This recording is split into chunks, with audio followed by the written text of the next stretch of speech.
আমাদের অনেকেরই হাঁটু ও কনুইয়ের চামড়া হালকা কালো রং ধারণ করে। নারী পুরুষ উভয়েরই এই সমস্যাটি হয়ে থাকে।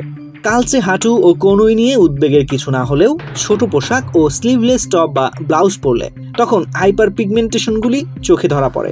কনুই ও হাঁটুতে হাইপার পিগমেন্টেশন নিয়ে অস্বস্তি বোধ করলে চিন্তা করার কিচ্ছু নেই। কালো ছোপ দূর করে ত্বক উজ্জ্বল করতে বেশ কিছু জিনিসের প্রয়োজন। তো চলুন জেনে নেওয়া যাক।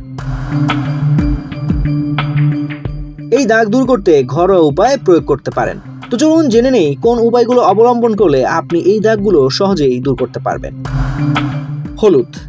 1 চামচ হলুদের সঙ্গে দই ও মধু মিশিয়ে একটি পেস্ট তৈরি করুন। এরপর কনুই ও হাঁটুতে পেস্টটি ব্যবহার করুন। 15 মিনিট পর ধুয়ে ফেলতে হবে। অ্যালোভেরা। অ্যালোভেরা ত্বককে হালকা করতে বেশ কার্যকরী। ত্বক আলোকিত বৈশিষ্ট্য বিদ্যমান মেলানিন কোষগুলিকে ধ্বংস করে কাজ করে। হাইপার পিগমেন্টেশনের উপস্থিতি হ্রাস করে। তাজা অ্যালোভেরা থেকে জেল ব্যবহার করতে পারেন বা একটি ওভার দ্য কাউন্টার ক্রিম প্রয়োগ করতে পারেন। ত্বকের জন্য অ্যালোভেরা জেল খুব ভালো।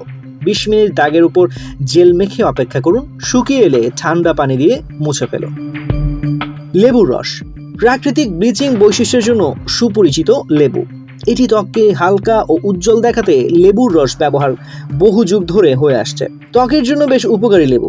লেবুর রস হাঁটু ও কনুইয়ের উপর 10 মিনিট ভালো করে লাগিয়ে ঘষুন। শুকিয়ে এলে গরম পানি দিয়ে ধুয়ে ফেলুন। অতিরিক্ত সুবিধার জন্য আপনি উপরে কিছু বেকিং সোডা মিশিয়ে নিতে পারেন। আলু। ভাজা আলু স্ন্যাক্স হিসেবে ত্বকের জন্য খারাপ হলেও কাঁচা আলুর রস আসলে ত্বকের প্রাকৃতিক ব্লিচিং এর জন্য উপকরণ। আলুতে প্রাকৃতিক ত্বক ব্লিচিং বৈশিষ্ট্য রয়েছে। কালো দাগ এবং দাগ থেকে মুক্তি দিতে সাহায্য করতে পারে। হাঁটু ও কনুইতে পিগমেন্টেশন থেকে মুক্তি পেতে ত্বকে আলুর টুকরো ঘষুন। এমনকি রস বের করে ব্যবহার করতে পারেন। দই ও ভিনেগার দুটি একসঙ্গে নিয়ে মিশ্রণ তৈরি করুন। কালো অংশে মিশ্রণটি লাগিয়ে 15 মিনিট পর শুকিয়ে এলে ধুয়ে ফেলুন। এটি নিয়মিত ব্যবহারের ফলে কনুই ও হাঁটুর চামড়ার রং স্বাভাবিক রঙে ফিরে আসবে ও উজ্জ্বল হবে। নারকেল তেল।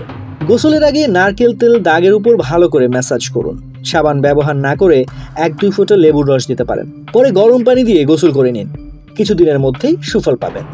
তো আজ এ পর্যন্তই।